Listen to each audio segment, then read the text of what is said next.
مسلم شریف کی حدیث میں ہے حضرت حذیفہ رضی اللہ تعالی عنہ. حذیفہ ایک صحابی رسول کا نام ہے.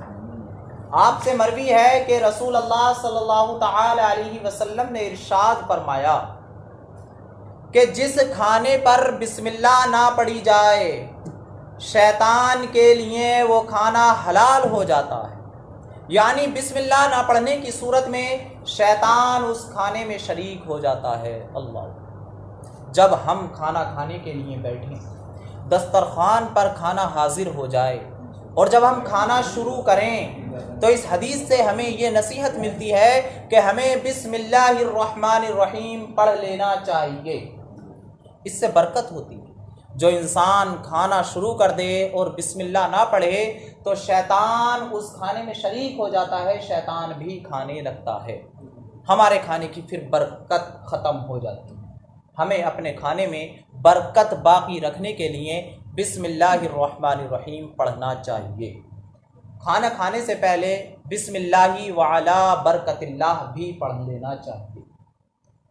ایک دوسری حدیث ہے، میرے مصطفیٰ صلی اللہ تعالی علیہ وسلم نے ارشاد فرمایا، جب کوئی شخص گھر کے اندر داخل ہوا، گھر میں کسی شخص نے انٹری کی اور کھانے کے وقت کھانا کھانے کے لیے بیٹھا اور اس نے دونوں کاموں میں بسم اللہ نہیں پڑھی، گھر داخل ہوتے وقت بسم اللہ نہیں پڑھی، کھانا شروع کرتے وقت بسم اللہ نہیں پڑھی، تو شیطان اپنی ذریت یعنی اپنے چیلے چپاٹوں سے، اپنی قوم سے کہتا ہے، جو دوسرے شیاطین ہیں ان سے کہتا ہے کہ آ جاؤ، تمہیں اس گھر میں رہنا بھی مل گیا اور اس گھر کے اندر کھانا بھی مل گیا، اس لیے کہ اس شخص نے نہ تو گھر میں داخل ہوتے وقت بسم اللہ پڑھی ہے اور نہ گھر کھانا کھاتے وقت بسم اللہ پڑھی.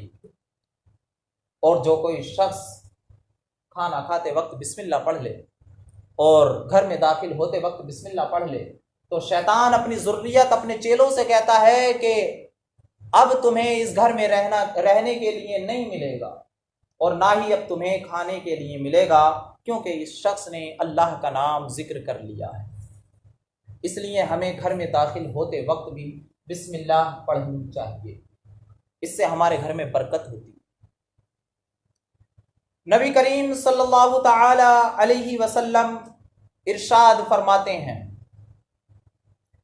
جب کوئی شخص کھانا کھائے تو اللہ کا نام ذکر کرے یعنی بسم اللہ پڑھے، اور اگر کوئی بسم اللہ شروع میں پڑھنا بھول جائے تو کیا کرے؟ شروع میں بسم اللہ پڑھنا بھول گیا اور کھانا کھانے لگا تو کیا کرے؟ میرے مصطفیٰ ارشاد فرماتے ہیں، جب کوئی شخص شروع میں بسم اللہ الرحمن الرحیم پڑھنا بھول جائے اور جب کھانا کھاتے وقت درمیان میں یاد آئے تو پڑھے بسم اللہ اولہ و آخرہ، بسم اللہ اولہ و آخرہ پڑھے جب بیچ میں یاد آئے، درمیان میں. ایک روایت میں ہے بسم اللہ فی اولہ و آخرہ، یہ پڑھ لے. اس سے کیا ہوگا؟ جو آپ کے کھانے کی برکت بسم اللہ نہ پڑھنے کی وجہ سے گئی تھی، اسے پڑھنے سے وہ برکت واپس آ جائے گی. یہ کھانے کے آداب میں سے میرے مصطفیٰ صلی اللہ تعالی علیہ وسلم نے ارشاد فرمایا. اچھا، آج ہم دیکھتے ہیں کہ ہر انسان الگ کھاتا ہوا نظر آتا ہے. باپ کہیں کھا رہا ہے، بیٹا کہیں کھا رہا ہے، بھائی کہیں کھا رہا ہے، ایک ہی گھر میں کبھی کوئی کھاتا کبھی کوئی کھاتا. میرے مصطفیٰ ارشاد فرماتے ہیں اکٹھے ہو کر کھاؤ، ایک دسترخوان پر بیٹھ کر کھاؤ، سب مل کر کھاؤ، جمع ہو کر کھاؤ. میرے مصطفیٰ ارشاد فرماتے ہیں کہ جب تم مجتمع ہو کر کھاؤ گے، اکٹھے ہو کر کھاؤ گے اور بسم اللہ پڑھ لو گے تو اللہ تعالیٰ تمہارے لیے اس کھانے میں برکت اتار دے گا. برکت، اکٹھے ہو کر کھانے میں، ساتھ مل کر کھانے میں برکت ہوتی ہے اور آپس میں محبت بھی پیدا ہوتی ہے. ہمیشہ اپنے والد کے ساتھ بیٹھ کر کھانا چاہیے، اپنے بھائیوں کے ساتھ بیٹھ کر کھانا چاہیے، الگ الگ نہیں بلکہ بیٹھ کر اکٹھے ہو کر کھانا چاہیے. کچھ لوگ میرے مصطفیٰ کی بارگاہ میں حاضر ہوئے اور عرض کی، یا رسول اللہ، ہم کھاتے ہیں، بہت کھاتے ہیں، لیکن ہمارا پیٹ نہیں بھرتا. میرے مصطفیٰ نے ارشاد فرمایا، شاید تم لوگ الگ الگ کھاتے ہوگے.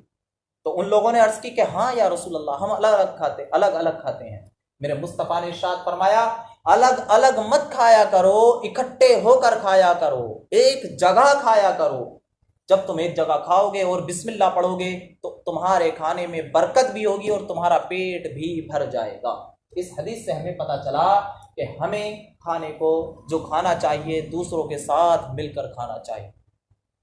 حضرت ابراہیم علیہ السلام کا تو یہ معمول تھا کہ جب آپ راستے سے نکل کر جاتے تھے گھر کو تو کسی نہ کسی شخص کو اپنے ساتھ پکڑ کر لے جاتے تھے اور اس کے ساتھ بیٹھ کر کھاتے تھے۔ سبحان اللہ، اکیلے ابراہیم علیہ السلام کبھی اکیلے کھانا نہیں کھایا آپ نے، کسی نہ کسی کو راستے میں سے پکڑ کر لے کر گئے اور ساتھ میں بٹھایا اسے اور تب کھانا کھاتے تھے۔ بہت زیادہ مہمان نوازی کرتے تھے حضرت ابراہیم علیہ السلام۔ ہمیں بھی مہمانوں کی مہمان نوازی کرنا چاہیے۔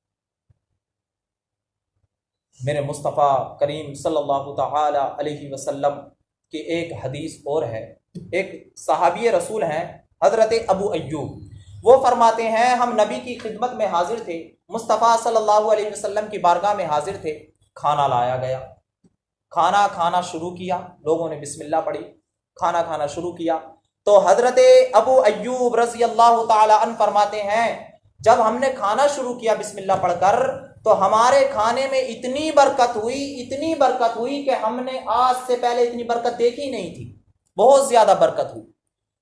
لیکن کیا ہوا؟ فرماتے ہیں کہ شروع میں تو برکت تھی لیکن جب کھانے کا آخر ہوا تو ہم نے دیکھا کہ کھانے کی برکت اڑ گئی، کھانے کی برکت ختم۔ اللہ اکبر۔ حضرت ابو ایوب بیان کرتے ہیں کہ ہم نے عرض کی یا رسول اللہ ایسا کیوں؟ جب کھانا کھانے بیٹھے تھے تو شروع میں بہت زیادہ برکت تھی لیکن اب جب کھانا اختتام کو ہے، کھانے کا آخر ہے تو برکت ختم کیوں ہو گئی؟ تو میرے مصطفیٰ صلی اللہ تعالی علیہ وسلم نے ارشاد فرمایا کہ سب نے کھانے کے وقت بسم اللہ پڑھی تھی تو برکت تھی، لیکن بیچ میں ایک شخص آ گیا اور وہ کھانے میں شریک ہو گیا لیکن اس نے بسم اللہ نہ پڑھی، اور جیسے ہی وہ بیٹھا تو اس کے ساتھ شیطان بھی کھانے کے لیے بیٹھ گیا اور ہمارے اس کھانے کی برکت ختم ہو گئی۔ اس سے پتہ چلا کہ اگر ہم بسم اللہ پڑھ لیں، کوئی ساتھ میں کھا رہا ہے اس نے بسم اللہ نہ پڑھی ہو تو بھی شیطان کھانے میں شریک ہو جاتا ہے۔ ہمیں کھانے سے پہلے بسم اللہ وعلی برکت اللہ یا بسم اللہ الرحمن الرحیم پڑھنا چاہیے، اور اگر کوئی دھوکے سے بھول کر پڑھنا بھول جائے شروع میں تو اگر کھانے کے بیچ میں یاد آئے تو پڑھے بسم اللہ اولہ و آخرہ، یا یوں پڑھے بسم اللہ فی اولہ و آخرہ۔ اور اگر کھانا پورا کھا چکا ہے تب یاد آیا کہ میں نے بسم اللہ نہیں پڑھی تو کیا کرے؟ تو پھر آخر میں بھی یہی پڑھے اور اپنی انگلیوں کو چاٹ لے تو گویا کہ یہ بیچ میں ہی ہو جائے گا، پھر آپ کے کھانے کی وہ برکت لوٹ آئے انشاءاللہ عز و جل۔